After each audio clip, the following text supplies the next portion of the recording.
Assalamualaikum warahmatullahi wabarakatuh. Salam dan bahagia. Pada kesempatan hari ini, perkenankan saya Pilar Sidik Pratomo, CGP Kabupaten Magelang dari SMP Negeri 3 Pakis, angkatan keempat kelas 050 untuk menyampaikan diseminasi modul pertama pendidikan guru penggerak. Terima kasih atas kedatangan Bapak Ibu semua. Pertama, marilah kita haturkan puji syukur kehadirat Tuhan Yang Maha Esa, karena pada kesempatan kali ini kita dapat berkumpul untuk mengubah mindset dan memperbaiki miskonsepsi tentang pendidikan dahulu yang kita akan menuju ke pendidikan harapan masa mendatang. Yang terhormat Bapak Kepala Sekolah SMP Negeri 3 Pakis, Bapak Adianto Widodo, yang saya hormati Bapak Ibu rekan guru SMP Negeri 3 Pakis dan karyawan serta staf SMP Negeri 3 Pakis. Yang pertama adalah refleksi filosofis pendidikan Ki Hajar Dewantara. Ini modul pertama untuk mendasari paradigma Bapak Ibu semua mendidik pada zaman sekarang. Pertanyaan reflektif yang bisa kita duga, yang pertama adalah memikirkan pengalaman proses pembelajaran yang merefleksikan atau mencerminkan pemikiran Ki Hajar Dewantara. Kenapa sekarang Ki Hajar Dewantara dibangkitkan lagi? Pada modul 1.1 ini akan terjawab. Yang kedua adalah, pernahkah saya melakukan pembelajaran yang merefleksikan pemikiran Ki Hajar Dewantara dan dapat terwujud pada konteks kelas maupun yang lebih luas sekolah. Dasar pendidikan Ki Hajar Dewantara, seorang bapak pendidikan pertama Indonesia, yang pertama adalah menuntun. Menuntun berarti menuntun sesuai kekuatan kodrat yang ada pada anak. Jadi dasarnya adalah menyesuaikan kodrat anak agar mereka dapat mencapai keselamatan dan kebahagiaan. Jadi tujuan pendidikannya adalah keselamatan dan kebahagiaan setinggi-tingginya, baik sebagai manusia maupun anggota masyarakat. Pendidik hanya dapat menuntun tumbuh atau hidupnya kekuatan kodrat yang ada pada anak agar dapat memperbaiki lakunya, bukan dasar hidupnya, dan tumbuhnya kekuatan kodrat anak. Jadi yang dikembangkan adalah kodrat. Kodrat ada dua yang ada pada diri manusia. Yang pertama adalah kodrat alam dan kodrat zaman. Di sini Ki Hajar Dewantara memberikan kutipan, dalam melakukan pembaharuan yang terpadu, hendaknya selalu diingat bahwa segala kepentingan anak-anak didik, baik mengenai hidup diri pribadinya maupun hidup kemasyarakatnya, jangan sampai meninggalkan segala kepentingan yang berhubungan dengan kodrat keadaan, baik alam maupun zaman. Sementara itu segala bentuk, isi dan wirama, cara mewujudkannya, implementasinya, dan penghidupannya seperti demikian, hendaknya selalu disesuaikan dengan dasar-dasar dan asas-asas hidup kebangsaan yang bernilai dan tidak bertentangan dengan sifat-sifat kemanusiaan. Nah, tugas guru adalah sebagai petani. Pada hakikatnya sama kewajibannya dengan seorang pendidik yang menanam jagung, hanya dapat menuntun tumbuhnya jagung.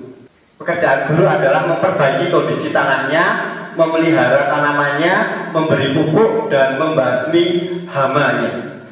Nah, guru tidak bisa mengubah dasar atau kodrat anak, hanya kita dapat menyesuaikan atau merawat dengan segala yang kita miliki.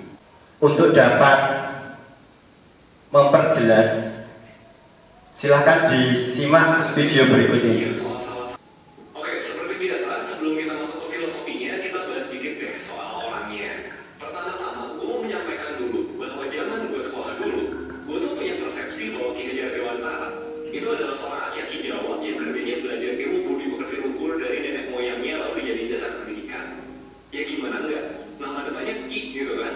Terus dia terkenal dengan 3 kalimat bahasa Jawa halus yang selalu disebut sebagai semboyan pendidikan Indonesia. Ingat Sosi Purwodo, Irmadio Mangunkarso, dan Tuturi Handayani. Kurang aki-aki Jawa apa coba persepsi orang soal Ki Hajar Dewantara? Kalau zaman sekolah kita diajarin cuma kayak gitu, ya enggak? Tapi enggak, men.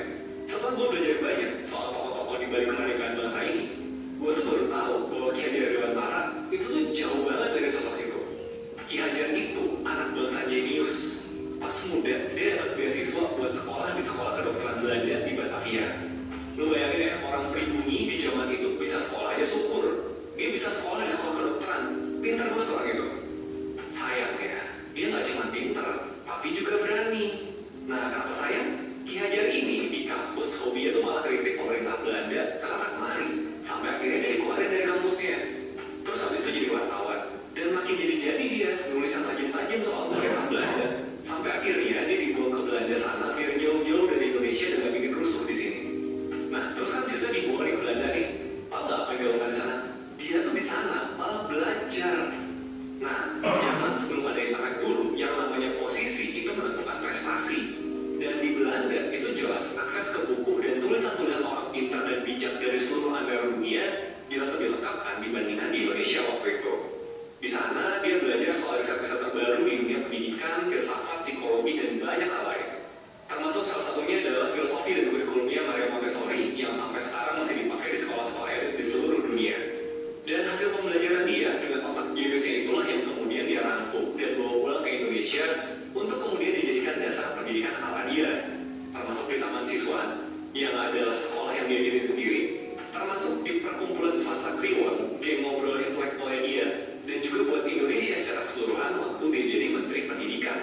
Menurut Ki Hajar Dewantara, tujuan pendidikan adalah memerdekakan manusia.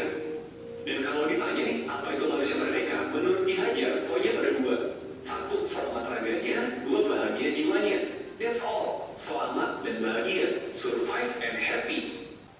Nah, Bapak Ibu, itu video kenapa saya tampilkan di sini karena itu merangkum dari modul pertama dan filosofi pendidikan Ki Hajar Dewantara. Kita tahunya hanya Triloka, yang Aso Sungtulodo, yang Madya Mangunkarso, Tuturi Handayani. Nah, itu sisinya adalah sisi keguruan.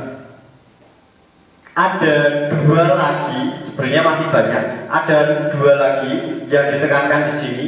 Yang pertama adalah Trirahayu, hayuning diri, hayuning negara, bangsa, hayuning bawana. Jadi itu jadi goalnya, impact atau efek dari pendidikan yang harusnya kita laksanakan mulai dari sekolah. Yang ketiga adalah Trikon, continue, pendidikan itu berkelanjutan. Yang kedua, konvergen, kita jangan anti AC, kita jangan anti dengan ilmu yang lain. Saya bisanya hanya ini, ya hanya ini. Tidak, kita harus mengintegrasikan segala macam ilmu ke dalam diri kita untuk mengajarkan murid, termasuk membuka wawasan murid sebanyak-banyaknya agar wawasannya menjadi lebih lebar. Yang ketiga adalah konsentris. Kita lebih mengenalnya dengan kontekstual. Jadi meskipun ilmu itu berkembang banyak, semakin meluas, tapi kita tidak boleh meninggalkan jati diri atau kontekstual yang ada di diri kita masing-masing. Itulah kodrat alam. Jadi kita tidak bisa meninggalkan kodrat alam dari diri masing-masing, mau baik guru maupun siswa. Tapi kita juga tidak bisa menghilangkan kodrat zaman yang semakin berkembang. Itulah konvergen.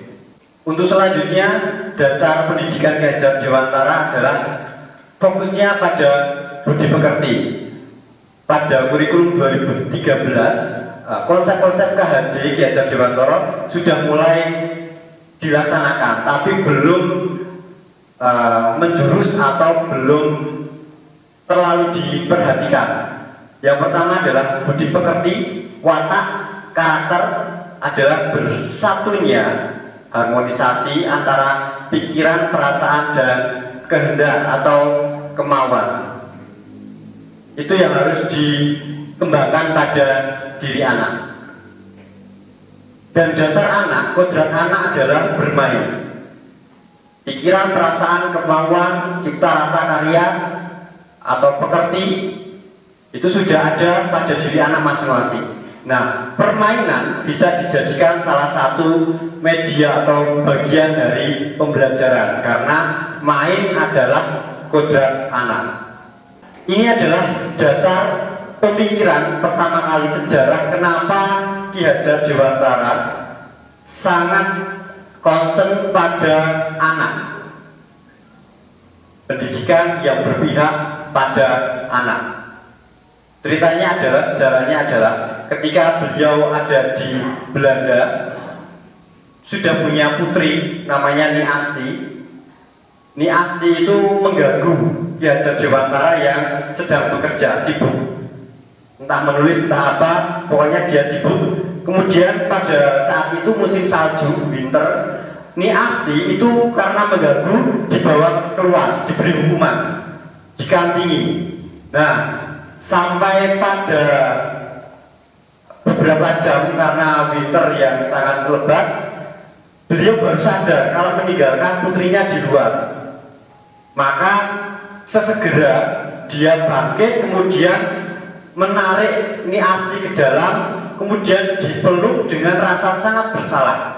Itulah sejarahnya kenapa Ki Hajar Dewantara langsung, "Duk, wiwit saiki awakmu dak mulyaake, kamu akan saya muliakan." Itulah yang mendasari kenapa pendidikan ala Ki Hajar Dewantara itu harus berpihak kepada anak apapun yang terjadi. Kuncinya adalah dari filosofi pendidikan Ki Hajar Dewantara menuntun, atau istilahnya kalau orang Jawa menghamba kepada anak. Menuntun itu berarti tidak hanya memberikan materi, memberikan ilmu, tapi harus ada kolaborasi, kritis atau refleksi. Anak bisa mulai mengkritisi diri sendiri dan bisa merefleksi apa yang sudah dia lakukan. Kemudian hubungan komunikasi, anak tidak canggung kepada guru dan memberikan kesempatan seluas-luasnya untuk berkreasi dan berinovasi. Efeknya adalah tujuan pendidikan, yaitu selamat dan bahagia atau well-being. Pada arahnya, filosofi pendidikan Ki Hajar Dewantara tujuannya masa depan yang selamat dan bahagia. Jadi rumus trikon, continue, konvergen, dan konsentris ini untuk menjembatani proses dari pendidikan dasar masa lampau hingga mencapai tujuan masa depan, yaitu manusia yang selamat dan bahagia. Intinya selamat dan bahagia. Nah, ini rumus dari Ki Hajar Dewantara bahwa pikiran makro itu adalah konsentris, konvergen, dan kontinu. Kemudian mikronya menjadi manusia yang berjiwa merdeka dan bermanfaat. Jiwa merdeka itu berarti anak dapat mandiri, tak terperintah dan tertib oleh dirinya sendiri, bukan orang lain. Nah, 8 watak turunan jiwa merdeka itu nanti akan diturunkan ke dalam nilai-nilai pelajar Pancasila ada tanggung jawab, kekeluargaan, toleransi, musyawarah atau demokrasi, kebersamaan, disiplin, dan keselarasan. Dan tugas guru yang paling mendasar adalah tuturi handayani. Ketika menuntun, maka guru menjadi among, dan sekolah harus menggunakan sistem among. Makanya kalau di taman siswa bukan istilahnya guru tapi among. Demikian modul 1.1 saya akhiri, dan selanjutnya menuju ke modul 1.2. Terima kasih. Ini adalah goal ketika kita mendidik siswa. Nah, ini adalah peran guru masa kini. Ada 5 yang harus dikembangkan. Yang pertama adalah menjadi pemimpin pembelajaran, baik di kelas atau di komunitas yang lebih besar, OSIS, Makista, PMR, atau yang lain. Yang kedua, menggerakkan komunitas praktisi. Bapak Ibu guru dituntut untuk membuat komunitas-komunitas kecil untuk berdiskusi dan mengembangkan diri. Misalnya NGMP atau mungkin di lingkup sekolah. Membuat grup literasi, membuat grup asesmen, membuat grup kesiswaan, membuat bermacam-macam program dengan komunitas kecil. Yang selanjutnya adalah yang ketiga, menjadi coach atau pembimbing bagi guru lain, bagi yang sudah melaksanakan pengembangan diri, dapat melakukan diseminasi atau mengajarkan ilmunya kepada guru lain. Yang keempat adalah kolaborasi antar guru. Ini sangat penting sekali karena sesuai dengan pemikiran Ki Hajar Dewantara yang tadi, tidak saatnya kita maju dengan menyingkirkan orang lain. Kita dapat maju dengan bersama-sama, kolaboratif. Yang kelima adalah mewujudkan kepemimpinan murid. Tidak harus anak dipaksa untuk ikut organisasi, tapi di kelas guru memberikan kesempatan anak untuk percaya diri, presentasi atau menampilkan bakat atau apapun itu, bahkan berdiskusi empat mata dengan guru, itu bisa mewujudkan kepemimpinan murid. Merefleksi kesalahan diri dengan diri sendiri. Nah, itu juga mewujudkan kepemimpinan murid. Murid merdeka dapat merefleksi atau menilai atau bahkan mengevaluasi dirinya sendiri. Berarti jiwa murid itu sudah merdeka, dapat memimpin dirinya sendiri. Rangkuman dari peran tersebut dapat teraktualisasi dari nilai-nilai guru masa kini, yaitu mandiri, bisa melalui pengembangan diri pribadi, bahkan bertanya atau hanya sekedar ingin tahu, membaca, itu membangun kemandirian. Yang kedua adalah reflektif. Nah, Bapak Ibu harus banyak melakukan refleksi diri. Kita sudah pernah kita sering rutin melaksanakan PKG, penilaian kinerja guru. Itu salah satu dari bentuk reflektif, tapi masih formalitas. Reflektif dapat dilakukan sendiri atau dapat dilakukan melalui siswa, kegiatan-kegiatan refleksi dengan siswa, atau bahkan curhat dengan guru lain atau guru BK atau kepala sekolah mungkin. Nah, itu sebagai bentuk kegiatan reflektif guru. Yang ketiga adalah kolaboratif, kegiatan-kegiatan kolaboratif. Kemudian inovatif. Kalau Bapak Ibu guru SMP 3, saya yakin kolaboratif, inovatif sudah dilakukan. Yang kelima adalah berpihak pada murid. Nah, ini fokus dari pendidikan masa kini dan masa mendatang. Demikian yang saya sampaikan pada modul 1.2. Saya akhiri, terima kasih.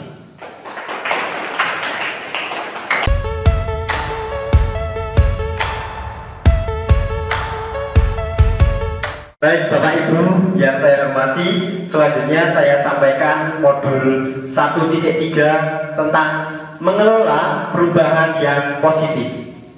Ini berhubungan dengan budaya positif dan visi misi sekolah. Mengelola perubahan yang positif. Nah, risetnya menurut Evan, untuk memastikan bahwa perubahan terjadi secara mendasar dalam operasional sekolah, maka para pemimpin sekolah hendaknya mulai dengan memahami, mendorong perubahan budaya sekolah. Jadi poinnya adalah mendorong perubahan budaya sekolah. Budaya sekolah berarti merujuk pada kebiasaan-kebiasaan yang selama ini dilakukan di sekolah, dapat berupa sikap, perbuatan, dan segala bentuk kegiatan yang dilakukan warga sekolah. Setiap sekolah pasti sudah memiliki budaya sekolah. Walaupun sulit, perubahan budaya sekolah, reformasi budaya sekolah bukanlah hal yang tidak mungkin. Untuk melakukannya, nah poinnya adalah diperlukan orang-orang yang bersedia melawan arus naik tentang inovasi dan terbuka terhadap kenyataan. Poinnya adalah melawan arus yang setiap hari atau normatif kita lakukan dengan inovasi dan keterbukaan pikiran. Nah, hal ini berarti butuh partisipasi dari semua warga sekolah, bukan hanya guru, bukan hanya tenaga administrasi, termasuk siswa dan warga sekolah yang lain. Caranya adalah dengan inquiry apresiatif. Jadi, jika kita merumuskan visi pada era terdahulu, bisa menggunakan analisis SWOT atau apapun itu. Nah, sekarang diarahkan untuk menggunakan inquiry apresiatif. Apa itu inquiry apresiatif? Inquiry apresiatif dikenal sebagai pendekatan manajemen perubahan yang kolaboratif, harus bersama, dan berbasis kekuatan. Jadi kita tidak memetakan kelemahan atau kita tidak ketakutan dengan risiko yang nanti kita hadapi, tapi kita pede, percaya diri dengan kekuatan. Intinya adalah menggali hal-hal positif dari keberhasilan yang telah dicapai dan kekuatan yang dimiliki organisasi. Jadi Bapak Ibu ketika merumuskan visi atau misi pada saat ini, pada zaman sekarang, tidak relevan lagi kita berpikir tentang kelemahan sekolahku ini loh, kekurangan sekolahku ini, sekolahku tidak punya ini dan ini. Tapi Bapak Ibu harus berpikir kekuatan sekolahku apa. Nah, itu yang dirumuskan menjadi visi misi. Tidak hanya kekuatan sekolahku, termasuk kekuatan diri. Saya mampu ini. Misalnya Bu Ari, saya punya kekuatan merawat tanaman. Ayo, let's go, kita adakan sekolah adiwiyata. Itu kekuatan. Saya pinter matematika. Ayo, saya memimpin perubahan untuk besok anak-anak juara Olimpiade Matematika, seperti itu. Meskipun pada prosesnya kita menemukan kegagalan, tapi kita harus berpikir tentang kekuatan, bukan ketakutan karena resiko, kelemahan, kekurangan, bahkan ketiadaan. Nah, di Indonesia inquiry apresiatif dirumuskan menjadi tahap 5. Singkatannya adalah BAGJA, BAGJA. Yang pertama adalah cara merumuskannya dengan membuat pertanyaan utama yang intinya menentukan arah. Kita bisa mencurahkan pertanyaan, kita bisa berpikir dengan pertanyaan bagaimana meningkatkan capaian murid di semua tingkatan kelas. Misalnya seperti itu. Tujuannya untuk meningkatkan pencapaian murid. Bisa dengan pertanyaan, bagaimana membiasakan penumbuhan karakter baik di sekolah secara hemat biaya. Itu pertanyaan-pertanyaan pemantik untuk menentukan arah. Ada lagi, bagaimana meningkatkan keterlibatan murid dengan cara atau ragam yang berbeda. Tidak dengan satu cara, tapi dengan ragam yang berbeda. Karena kodrat alam atau bakat siswa berbeda-beda. Itu pertanyaan pemantik untuk tahap pertama, 2. Yang kedua adalah A. Ambil pelajaran, menuntut pengambilan pelajaran. Nah, kita sepakati dari jawaban pertanyaan yang utama.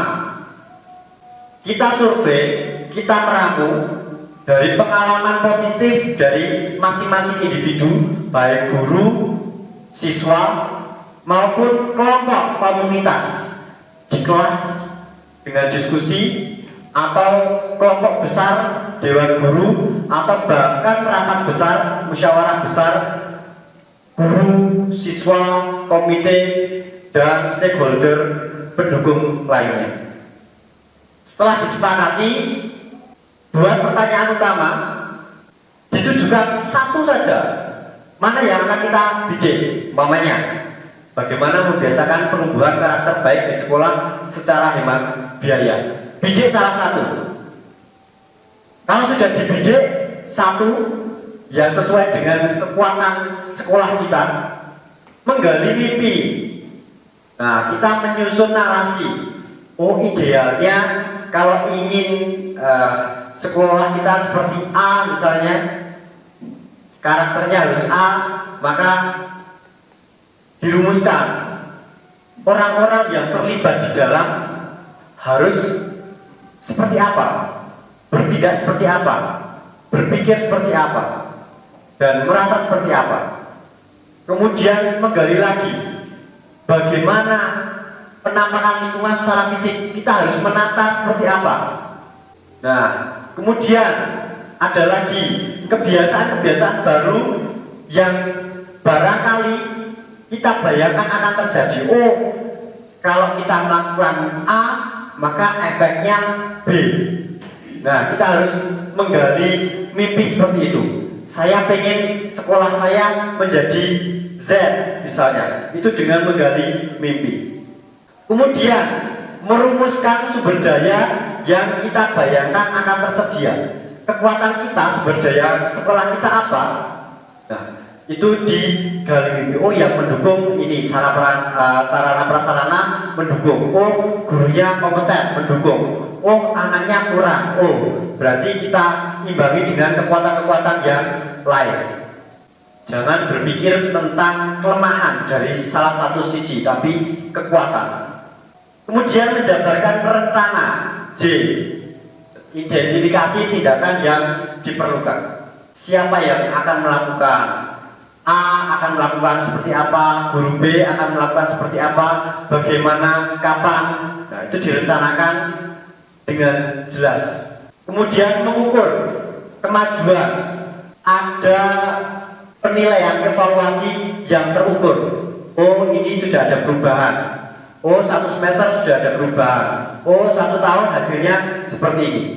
Kalau ada perubahan dan menuju ke arah yang lebih baik, maka bisa dilanjutkan langkahnya. Kalau tidak, kita evaluasi. Kemudian bagaimana agar setiap orang dalam komunitas sekolah dapat secara informal, jadi bukan formal, bukan karena perintah, bukan karena tata tertib atau paksaan, melakukan improvisasi kesadaran diri Oh, saya perannya ini, harus seperti ini. Oh, saya mendapatkan kepercayaan seperti ini, harus melakukan seperti ini.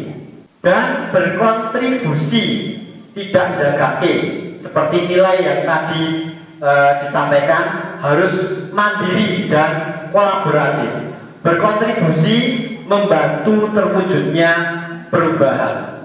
Yang terakhir adalah atur eksekusi. Nah, membantu transformasi rencana sesuai kesepakatan menjadi kenyataan. Siapa yang akan terlibat, kemudian mengkomunikasikan, melaporkan kemajuan kepada siapa. Kalau kita tidak melapor, kita melakukan tindakan atau kegiatan atau program tanpa evaluasi, tanpa supervisi, maka hasilnya tidak dapat terukur.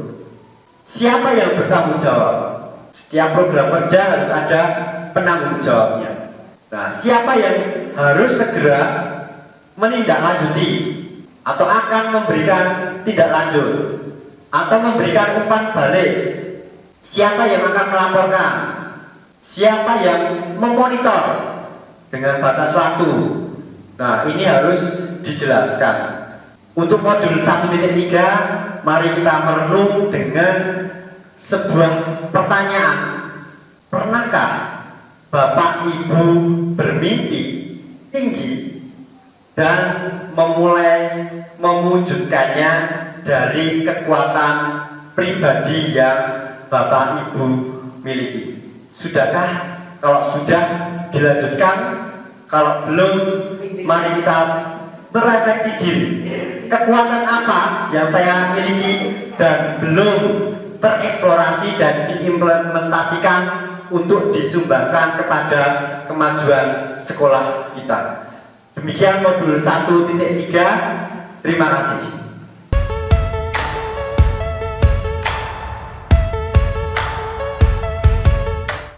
Terima kasih Bapak Ibu masih bersama saya dalam diseminasi modul 1 Pendidikan Guru Penggerak Angkatan 4. Untuk materi selanjutnya saya sampaikan modul 1.4 tentang budaya positif. Ini menjadi sangat tren pada saat ini untuk mengubah paradigma guru memperlakukan siswa di sekolah. Dan ini menurut saya materi yang sangat penting untuk guru. Pada era saya, ketika ada tes CPNS atau UKG atau apapun, teori tentang stimulus respon, behavioristik, kata Bu pelajarannya Bu Bika, Bu Fitri. Nah, itu sangat diagung-agungkan. Isinya adalah realitas atau kebutuhan yang sama. Semua orang melihat hal yang sama, mencoba mengubah orang agar berpandangan sama. Jadi kalau ada yang berbeda sedikit, kita berarti bertolak belakang. Kemudian perilaku buruk dilihat sebagai suatu kesalahan. Kalau anak-anak berperilaku buruk, wah itu pasti salah. Nah, orang lain bisa mengontrol saya, dan guru pun punya kuasa untuk mengontrol siswa. Nah, ini saya bisa mengontrol orang lain. Nah, guru-guru pada paradigma yang lama itu masih berpikiran seperti itu. Saya pun masih demikian.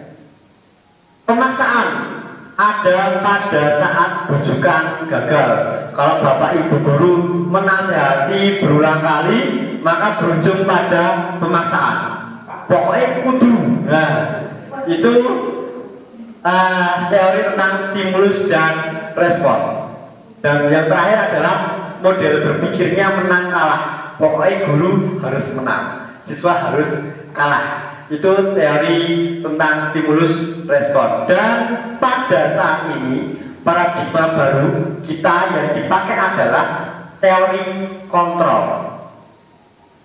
Intinya adalah seperti yang didasarkan pada pendidikan ala KHD Ki Hajar Dewantara. kodratnya berbeda. Maka kita harus berpikir realitas atau kebutuhan berbeda. Masing-masing guru itu berbeda, masing-masing siswa juga berbeda kebutuhannya. Setiap orang memiliki gambaran yang berbeda. Saya dan Bu Arfi berbeda, saya dan Pak Agus berbeda, pikirannya berbeda. Maka ketika kita terjadi singgungan dan ada konflik, maka harus kita sikapi dengan dingin, dengan pikiran dingin, karena memang kebutuhannya, pemikirannya berbeda. Gambarannya pun ketika menerima satu masalah, maka akan berbeda. Refleksinya adalah pada diagram trapezio yang pada modul sebelumnya. Setiap orang punya paradigma atau gambaran yang berbeda karena proses peristiwanya juga berbeda. Barangkali saya lebih mudah tersinggung karena masa kecil saya banyak atau ada kejadian yang membuat saya traumatis. Bapak ibu guru yang lain misalnya lebih happy, senang karena mungkin menerima banyak peristiwa-peristiwa pada masa lalu yang gembira. Itu yang menghasilkan gambaran yang berbeda pada setiap orang. Begitu juga dengan siswa. Kita harus berusaha memahami pandangan orang lain tentang dunia. Kalau ada orang lain berpikiran yang berbeda, sah. Semua perilaku memiliki tujuan. Bapak ibu ketika melakukan pendapat atau mengeluarkan pendapat pasti punya tujuan. Melakukan hal tertentu berbeda itu pasti punya tujuan. Yang dapat mengontrol diri orang masing-masing ya dirinya sendiri. Kita tidak bisa mengontrol orang lain, termasuk siswa. Solusinya adalah kolaborasi dan konsensus. Konsensus berarti kesepakatan untuk menciptakan pilihan-pilihan baru. Kamu berbuat seperti itu, saya berbuat seperti ini, pikiran saya berbeda denganmu, maka kita kolaborasikan dan kita ambil kesepakatan, konsensus. Baiknya bagaimana? Biar saya enak, kamu juga enak. Win-win solution. Dan model berpikirnya adalah menang dan menang, tidak ada yang kalah. Selanjutnya adalah materi ini berujung pada makna kata disiplin. Nah, ketika mendengar kata disiplin, apa yang terbayang dari pikiran atau benak Bapak Ibu semuanya? Apa yang terlintas? Kebanyakan orang akan menghubungkan kata disiplin dengan tata tertib. Kedisiplinan pasti tata tertib, teratur, patuh. Kata disiplin juga sering dihubungkan dengan hukuman. Kalau enggak sesuai tata tertib, hukum. Padahal sesungguhnya berbeda. Karena belajar tentang disiplin positif tidak harus dengan memberi hukuman.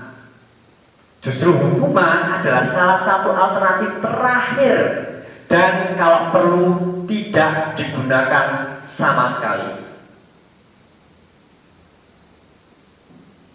Kembali lagi benang merahnya dengan modul 1.1, di mana ada kemerdekaan, disitulah harus ada disiplin yang kuat. Sungguh pun disiplin itu bersifat self-disiplin, disiplin diri, yaitu kita sendiri yang mewajibkan kita dengan sekeras-kerasnya. Tetapi itu sama saja.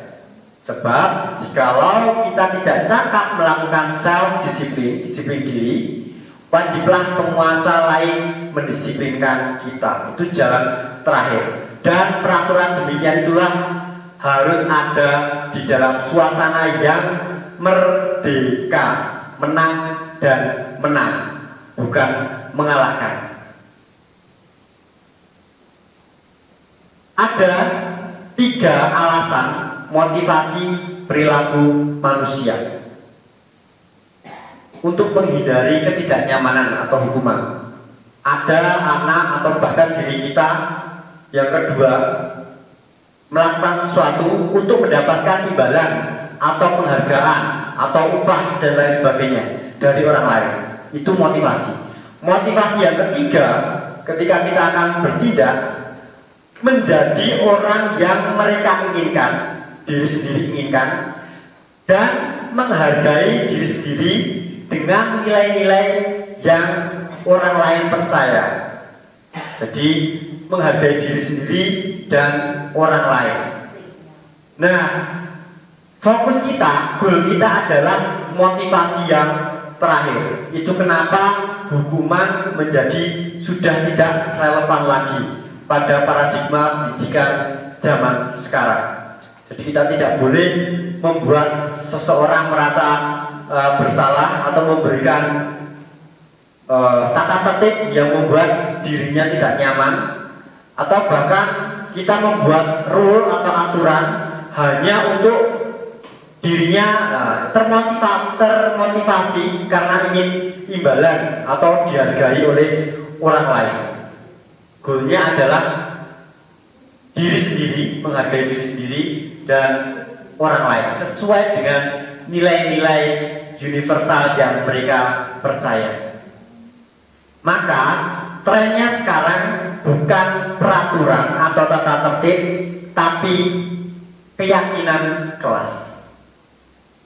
Menggunakan kata keyakinan kelas karena goalnya, dasarnya tadi adalah kolaboratif dan konsensus, kesepakatan. Suatu keyakinan akan lebih memotivasi seseorang dari dalam, internal, atau memotivasi secara intrinsik. Seseorang akan lebih tergerak dan bersemangat untuk menjalankan keyakinannya daripada hanya sekadar mengikuti serangkaian peraturan, jadi seperti robot. Nah, pembentukan keyakinan kelas dapat dilakukan seperti ini. Keyakinan kelas bersifat lebih abstrak daripada peraturan. Nah, kalau peraturan itu lebih rinci, seragam harus seperti ini, sepatu harus seperti ini, kamu di kelas harus seperti ini, itu peraturan. Keyakinan kelas lebih abstrak dan luas. Nah, pernyataan-pernyataannya bersifat universal. Pernyataan keyakinan kelas senantiasa dibuat dalam bentuk positif, jadi kalimat-kalimatnya positif. Nah, keyakinan kelas hendaknya tidak terlalu banyak, karena satu kalimat keyakinan kelas bisa mengakomodasi tindakan-tindakan yang lain yang berbeda, sehingga mudah diingat dan dipahami oleh semua warga kelas maupun warga sekolah. Keyakinan kelas sebaiknya sesuatu yang dapat diterapkan di lingkungan tersebut. Jadi kita tidak mengada-adakan nilai yang di luar sekolah untuk diterapkan di sekolah. Ini unsur kolaboratif hendaknya ikut berpartisipasi semua warga sekolah dalam pembuatan keyakinan kelas lewat kegiatan curah pendapat dan bersedia meninjau kembali keyakinan kelas dari waktu ke waktu, jadi bisa direvisi. Nah, ini contoh dari keyakinan kelas. Setiap anggota kelas perlu belajar. Jadi kalau tidak belajar, itu rasanya masing-masing anak punya rasa bersalah. Harusnya seperti itu. Setiap anggota kelas perlu senang. Setiap anggota kelas perlu melakukan tugas. Tugasnya apa nanti bisa dirinci sesuai kesepakatan. Setiap anggota kelas perlu membuang sampah di luar, atau setiap anggota kelas melaksanakan tugas piket sesuai jadwal. Setiap anggota kelas perlu saling menghargai, apapun bentuknya harus saling menghargai. Kegiatan yang positif. Setiap anggota kelas perlu merasa aman. Jadi setiap anak harus yakin tidak boleh atau tidak ada yang melakukan perbuatan-perbuatan yang membuat orang lain tidak aman. Nah, selalu bersikap positif, menjadi diri terbaik. Nah, sifatnya bahasanya universal. Misalnya, kita berakar dari nilai universal hormat. Kita bisa menurunkannya menjadi keyakinan kelas. Kami meyakini bahwa sangat penting untuk menghormati semua orang dan barang milik orang lain. Jadi ini untuk mengakomodasi tata tertib atau peraturan yang dulu bunyinya tidak boleh mencuri, tidak boleh meminjam merampas barang milik teman lain dan sebagainya. Dari nilai bekerja, nilai universal bekerja, kami meyakini bahwa sangat penting untuk mengerjakan segala pekerjaan atau mengikuti kegiatan yang telah ditugaskan. Jadi bukan anak-anak harus mengumpulkan pekerjaan tepat waktu, anak-anak harus bukan, tapi harus sadar mengikuti kegiatan yang telah ditugaskan. Demikian juga dengan nilai-nilai universal lain yang bisa dikembangkan. Bayangannya adalah anak-anak atau kita sendiri tampak oleh orang lain seperti datang tepat waktu. Jadi persepsinya bukan sering hadir terlambat. Kamu kok telat terus kok? Jadi anak-anak punya kesadaran datang tepat waktu. Tampaknya seperti menyapa teman dan guru setiap hari, bukan tampak acuh kepada teman dan guru. Jadi nilai-nilai positifnya yang digaungkan, yang lebih diutamakan. Sama misalnya tentang nilai universal, rasa diterima dan memiliki. Nah, yang terlihat harapannya adalah melibatkan semua anggota kelompok, tidak mengucilkan salah satu teman, atau memberikan kata-kata, komen-komen membesarkan hati bila teman berhasil, memberikan pujian dan sebagainya. Bukan malah marah atau iri atas keberhasilan teman yang lain. Itu harapannya. Secara realita gambarannya seperti ini. Guru tugasnya adalah mengajar, mendidik, menjawab pertanyaan, memberi nilai, mengatur kelas, menegakkan peraturan, menjalankan keyakinan kelas, peduli terhadap semua siswa, dan bukan malah menyakiti atau bahkan guru disakiti oleh siswa, diejek, baper. Nah, itu disakiti, memaksa untuk belajar. Kamu harus belajar. Nah, merapikan barang-barang murid, menyiapkan makanan, atau barang-barang alat tulis. Jadi kita bersama-sama kolaborasi dengan siswa.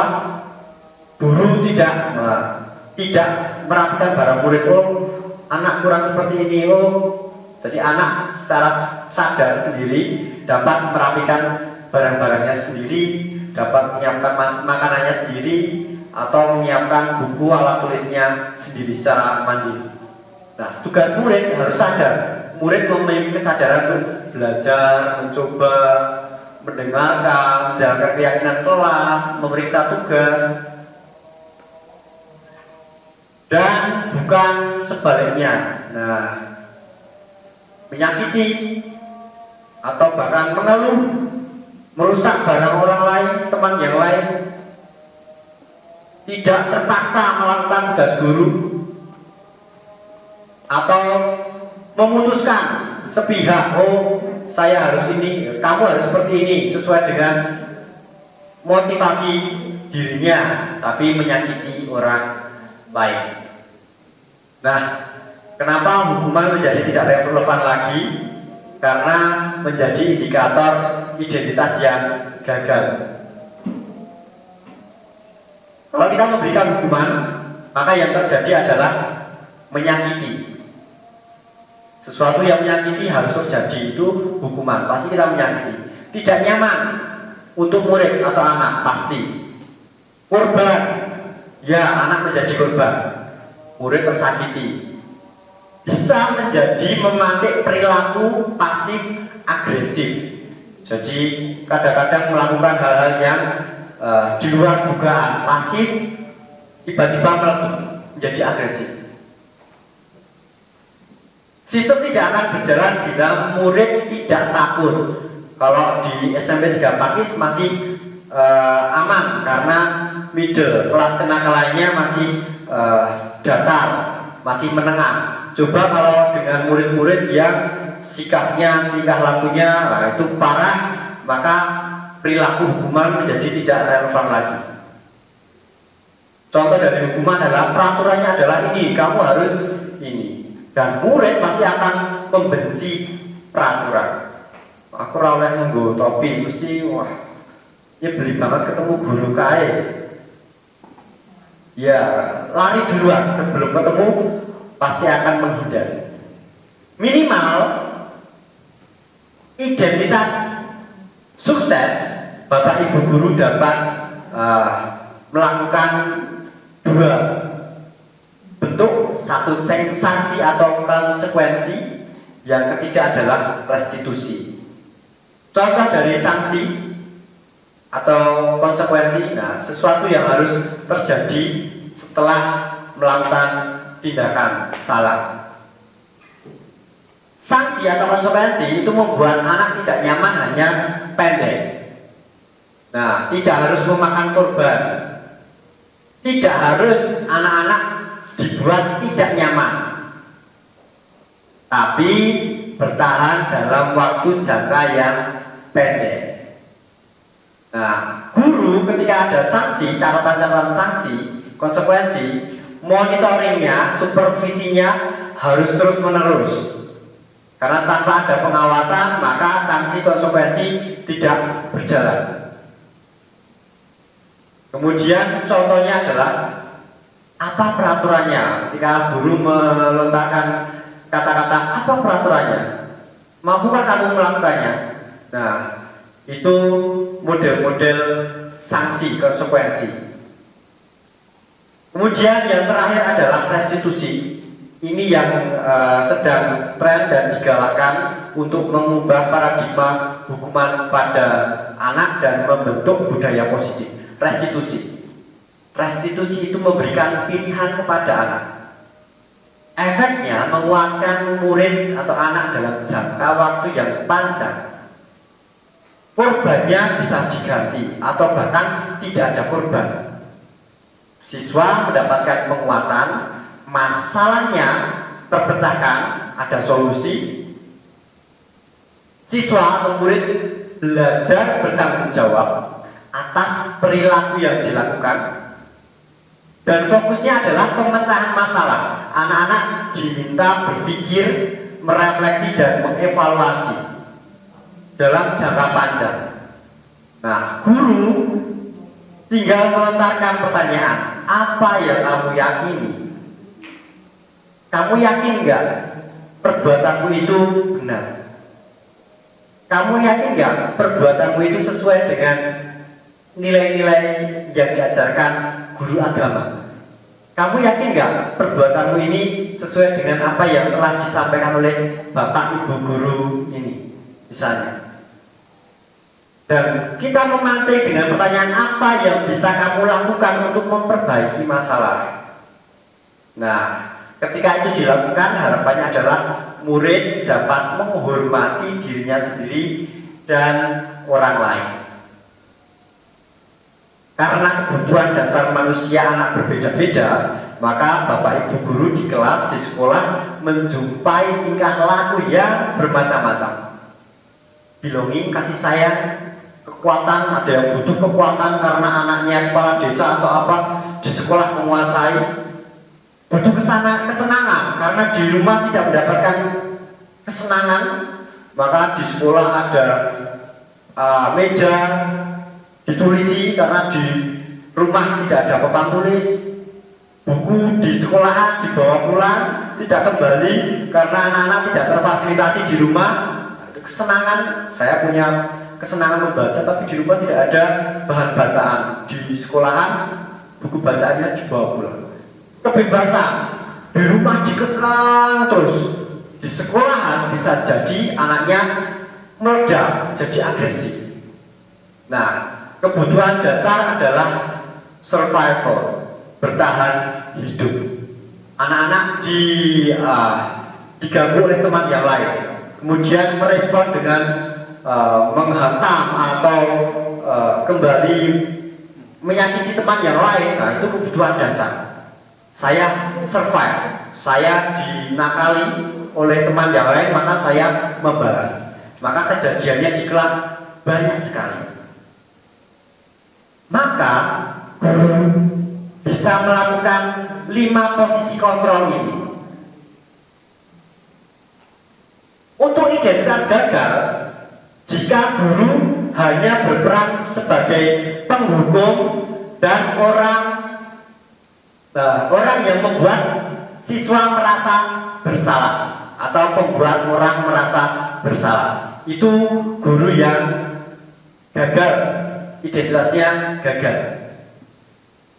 Contohnya, guru ketika berbuat menghardik, menyakiti, menyindir, termasuk saya menyindir siswa. Nah, saya melakukan posisi kontrol sebagai penghukum, itu gagal. Kemudian ketika berkata, kalau kamu tidak melakukannya, saya akan menyita barangmu. Nah, saya berlaku sebagai penghukum, itu identitas gagal. Hasilnya anak-anak dendam atau menyalahkan orang lain, menyalahkan guru dan sebagainya. Membuat orang merasa bersalah. Wah, ceramah, anak salah diceramai, menunjukkan kekecewaan yang mendalam. Guru itu seperti ini, sedih karena bla bla bla bla, membuat anak merasa bersalah. Itu masih gagal. Kamu sudah mengecewakan Bapak Ibu guru, sudah dididik seperti ini, kamu masih melakukan seperti itu masih identitas gagal. Maka hasilnya anak-anak menyembunyikan atau kadang atau seringkali berbohong, menyangkal, "Boten Pak, enggak Pak, saya enggak." Nah, anak-anak menjadi pribadi yang berbohong, tidak jujur.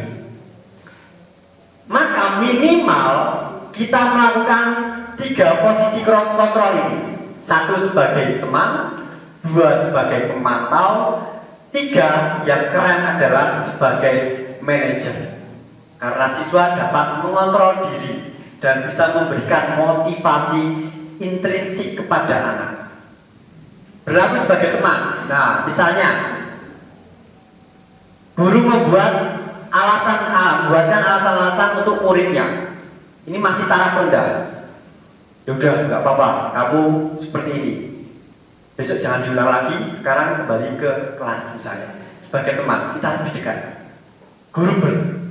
Guru berkata misalnya, lakukan untuk Bapak Ibu guru, biar Bapak Ibu guru senang. Boleh kok. Nah, ya sudah, nanti Bapak Ibu guru bantu kalau kamu punya masalah seperti ini. Nah, hasilnya jeleknya adalah anak-anak ketergantungan, manja dengan guru. Kadang-kadang ada guru favorit, enak Pak ini karena seperti ini, enak sama Bu ini karena seperti ini. Hasilnya adalah ketergantungan. Perilaku posisi kontrol sebagai pemantau, guru berbuat sebagai penghitung atau pengukur. Contoh kata-katanya adalah, apa nak peraturannya? bisa bacakan, kalau kamu melakukan seperti ini, konsekuensinya apa? Apa yang kamu sudah lakukan? Apa yang terjadi sekarang? Nah, guru sebagai pemantau melihat kejadian dan secara 30 menit, nggak ada 30 detik, melontarkan pertanyaan-pertanyaan pemantik untuk menyelesaikan atau mengawali masalah yang dihadapi anak. Hasilnya, anak-anak yang terakhir adalah posisi kontrol guru sebagai manajer. Guru dapat mengajukan pertanyaan-pertanyaan. Contohnya adalah misalnya, apa yang kamu yakini? Apa kamu meyakini hal tersebut? Kalau kamu meyakininya, maukah kamu memperbaikinya? Kalau kamu memperbaikinya, jadi kira-kira hal tersebut akan menggambarkan dirimu seperti apa. Kalau kamu melakukan ini, misalnya seragammu jahitannya rusak, apa yang kamu mau lakukan? Kok sudah 3 hari kamu jahitannya seperti itu? Apa yang mau kamu lakukan? Baik, saya mau menjahit misalnya. Diarahkan guru-guru. Oke, nak, kamu sudah menjahit. Bisa kan kamu mampu menjahit kan? Nah, berarti kamu anak yang seperti apa? Nah, dia bisa memiliki kepercayaan diri untuk membangkitkan potensinya, dan itu menguatkan watak atau karakter siswa. Itu 5 posisi kontrol. Jadi Bapak Ibu guru seringkali kadang-kala dapat menjadi penghukum, dapat menjadi pembuat orang merasa bersalah, boleh saja. Boleh menjadi teman, boleh menjadi pemantau, boleh. Nah, tapi disarankan untuk menjadi posisi sebagai manajer karena efeknya akan membentuk karakter yang sangat lama. Maka sekarang dikenal dengan istilah segitiga restitusi. Seperti apa video yang pernah di-share oleh Pak Agus. Nah, segitiga restitusi ini untuk menerapkan budaya positif di sekolah dan menjadi perbuatan kita, tindakan kita sebagai guru untuk menyelesaikan persoalan di sekolah. Yang pertama adalah menstabilkan identitas, memvalidasi tindakan yang salah, kemudian menanyakan keyakinan. Tahap pertama ketika kita menstabilkan identitas, yang kita lakukan adalah memberikan pertanyaan-pertanyaan atau melontarkan kalimat-kalimat seperti ini. Berbuat salah itu tidak apa-apa, lumrah manusiawi. Tidak ada manusia yang sempurna misalnya. Kita bisa menyelesaikan ini. Ada anak-anak yang dihantam oleh temannya kemudian membalas. Bisa saja kita melontarkan, kamu berhak seperti itu, berhak. Karena kamu berhak survive. Terus bisa jadi, apakah kamu sedang menjadi teman yang baik untuk dirimu sendiri? Bisa jadi. Itu untuk menstabilkan identitas siswa. Jadi tidak merasa terpojok, tidak merasa bersalah. Kemudian untuk memvalidasi tindakan yang salah, kita bisa memberikan kalimat-kalimat seperti ini.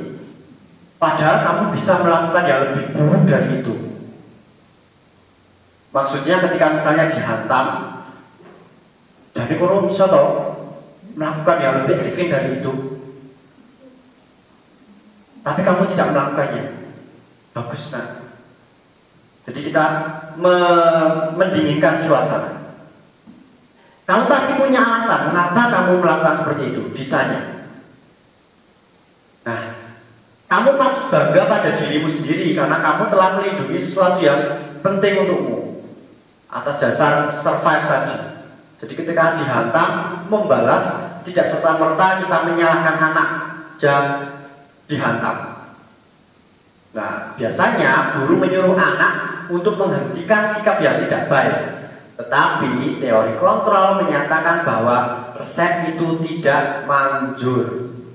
Mungkin tindakan guru dengan memvalidasi sikap yang tidak baik seperti bertentangan dengan aturan yang ada. Kita melakukan tindakan validasi, sepertinya mungkin untuk paradigma yang lama itu mungkin kok gitu toh, ada yang salah, guru kok malah bongbong siswanya kok. Nah, ternyata itu bagian dari validasi tindakan yang salah.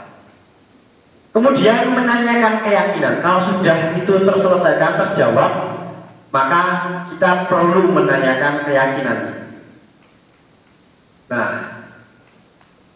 penting untuk menanyakan ke anak kehidupan seperti apa yang nantinya mereka inginkan, kondisi seperti apa yang mereka inginkan.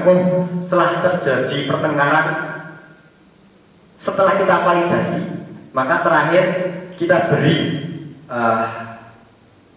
keyakinan, garis bawah atau simpulan tentang keyakinan. Kamu pengen toh kelasmu seperti ini aman, kamu pengen kelasmu seperti apa, dan seterusnya. Nah, bisa melontarkan pernyataan-pernyataan yang apakah kamu ingin menjadi orang yang sukses, bertanggung jawab, atau bisa dipercaya anak yang menjawab sendiri, atau kita memancing dengan nilai-nilai universal yang berhubungan dengan kasus tersebut. Guru dapat membantu dengan bertanya seperti apa jika mereka jadi orang seperti itu. Ketika anak sudah mendapatkan gambaran yang jelas tentang anak, tentang orang seperti apa yang mereka inginkan, guru dapat membantu anak-anak tetap fokus pada gambaran nilai-nilai universal yang akan mereka harapkan. Jadi restitusi itu untuk menebus kesalahan, bukan untuk menebus kesalahan, tapi untuk belajar dari kesalahan, memperbaiki hubungan. Tidak ada hubungan yang berjarak antara siswa dan guru. Tawaran, bukan paksaan. Menuntut untuk melihat ke dalam diri, refleksi, mencari kebutuhan dasar, kemudian fokus pada karakter, bukan tindakan. Kemudian restitusi itu menguatkan, fokus pada solusi, memberi solusi, bukan hanya sekedar menyalahkan atau berhenti pada hukuman atau konsekuensi atau sanksi. Kemudian mengembalikan murid yang berbuat salah kepada kelompoknya, tidak dengan bullying atau tidak menyalahkan yang berbuat salah kemudian dijauhi oleh teman-teman, tapi membuat anak-anak kembali yang berbuat salah kembali nyaman di komunitasnya. Kenapa penghargaan jadi tidak efektif, Bapak Ibu? Nah, penghargaan adalah suatu benda atau peristiwa yang diinginkan, dibuat persyaratan. Nah, jika melakukan hal ini, Anda akan mendapatkan penghargaan yang diinginkan. Jika saya mengharapkan suatu penghargaan dan tidak mendapatkannya, maka saya akan kecewa dan mungkin berkecil hati. Nah, kenapa penghargaan jadi tidak efektif? Karena efeknya sangat buruk pada jangka panjang. Penghargaan dapat merusak hubungan yang dipuji terus-menerus menjadi tinggi, yang tidak mendapatkan penghargaan bisa jadi akan merasa iri. Penghargaan bisa jadi menghukum. Yang dapat ranking maka akan mendapatkan rasa senang. Yang tidak mendapatkan ranking atau tidak mendapatkan penghargaan bisa jadi mereka menjadi merasa bersalah atau bodoh atau merasa kurang. Demikian presentasi modul 1.4 tentang budaya positif di sekolah. Semoga dapat menginspirasi dan dapat mengubah pola budaya positif di sekolah kita. Terima kasih atas kesempatan yang telah Bapak Ibu guru luangkan pada hari ini. Mohon maaf jika pada penyampaian saya hari ini terdapat kekurangan. Terima kasih, saya akhiri. Billahi taufiq wal hidayah. Assalamualaikum warahmatullahi wabarakatuh. Salam dan bahagia.